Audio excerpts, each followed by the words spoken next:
Obama or Trump at royal wedding? Why Prince Harry and Meghan's guest list may not get too political. The guest list for any wedding can be a minefield, fraught with the challenges of navigating messy family relationships or trying to keep numbers down to what can be accommodated at the church or hall. So it's likely there's considerable debate unfolding at Kensington and Buckingham Palaces as names are bandied about for the list of who will attend when Prince Harry marries Meghan Markle at Windsor Castle on May 19.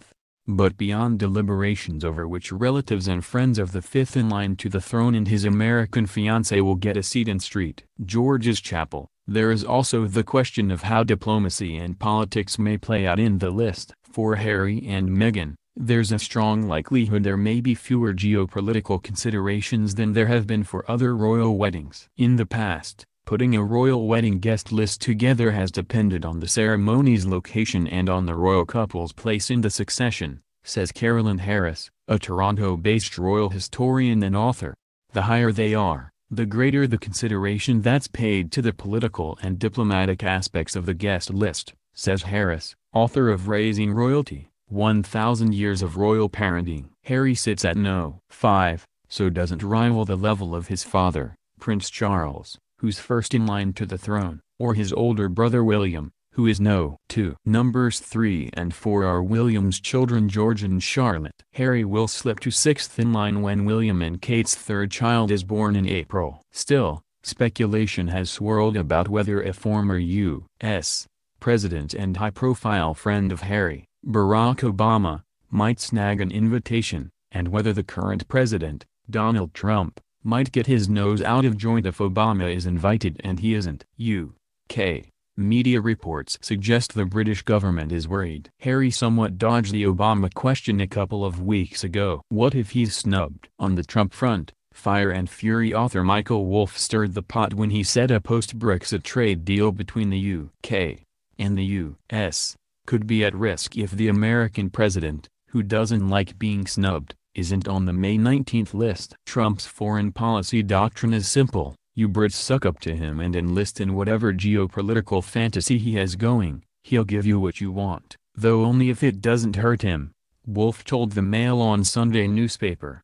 But could the royal wedding guest list really affect how trade evolves between two longtime allies? It sounds incredibly unlikely, I think, not least because the timescales are so very different, says Simon Usherwood, deputy director of the UK, in a Change in Europe program based at King's College London. The wedding is 4 months away. Brexit and trade agreements are much further down the road. If there is offense taken at not being invited to the wedding, that can be more than offset by having the state visit that has been long discussed since Trump's election, says Usherwood, a researcher in European politics at the University of Surrey.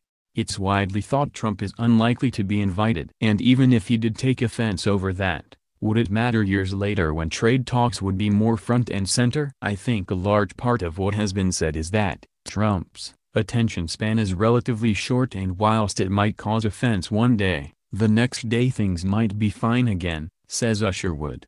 Waving the flags. The specter of major politics playing out at the wedding is not one the House of Windsor is likely to want. You can imagine that people in the royal establishment might be concerned that you've got protesters lining the streets in Windsor protesting the presence of certain individuals on the guest list rather than waving Union Jacks and being happy for the couple, says Usherwood.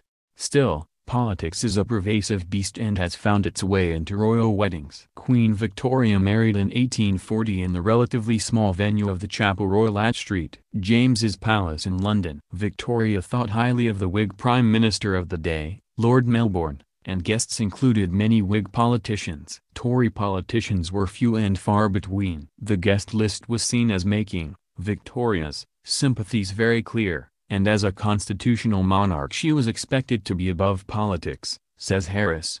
More than a century later, the guest list for the 1947 wedding of the current Queen Elizabeth and Prince Philip, Harry's grandparents, was notable for some absences. No uncle, no sisters. Elizabeth's uncle, the Duke of Windsor, wasn't at Westminster Abbey, with feelings still raw 11 years after the Duke, as King Edward VIII, had abdicated.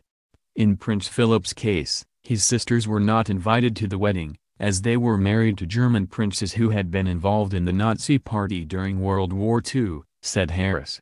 When Harry's parents, Prince Charles and Lady Diana Spencer, married in 1981, the ceremony was at the larger St. Paul's Cathedral. With the marriage of the heir to the throne, as Prince Charles has been for most of his life, it was considered important that there be a large venue that could accommodate as wide a range of guests as possible, including diplomatic guests, says Harris.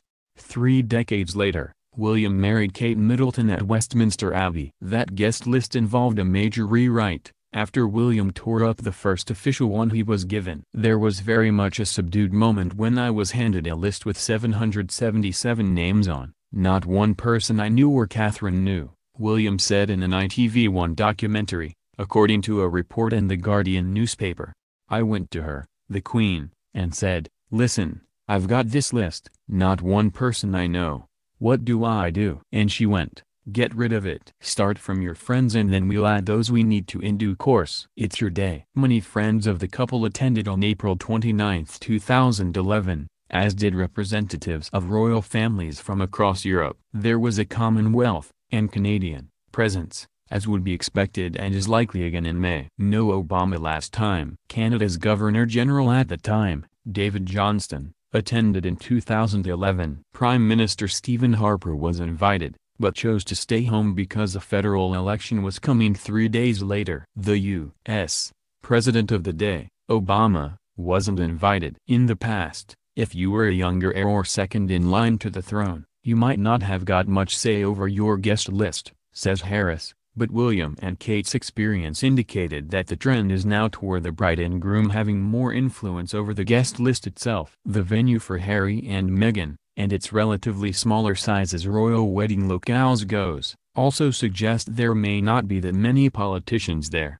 Ceremonies at those smaller venues, including that of Harry's uncle, Prince Edward, at St. George's Chapel in 1999, have often been notable for the absence of political figures, says Harris. Still, every wedding is different. And the fact that Meghan is American adds a wrinkle. At some point, an accommodation will have to be found, says Usherwood. You would imagine there would be a representative of the U.S., but that doesn't have to be the president, and there are lots of other people who can do that.